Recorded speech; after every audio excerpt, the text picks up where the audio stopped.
bulaklak para sa'yo. Flowers for you. Kita nyo naman guys kung anong ginagawa ng asawa ko. Kailan ba naging flowers ang dahon? Ganyan siya kalakas mang-asar. Bigyan ba naman ako ng dahong Makate? Pero in fairness naman, no, alam naman nating mga mises na joke lang nila yan. Thanks for me. Thank you. Lagay mo doon Makate yan. Dahil gusto lang nila tayong makitang nakangiti at masaya. Pagbibigay ng bulaklak, ano, no? Ubusan mo ang kape mo? Gabi, ayan. Hindi, kangkong yan. Mamaya, Kangkong yan, Gabi ba yan?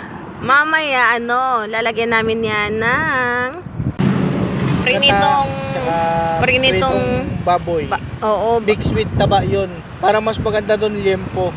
Kasi may taba tsaka laman. Tapos prituhin, no? Oo. Guys, ang dami dun. Buti na lang dumaan dito yung may-ari. Pumili kami ng Bumili kami ng ganon. nagpakuha kami dun, no? Diba? Ay, ang sarap-sarap ng hangin dito, grabe.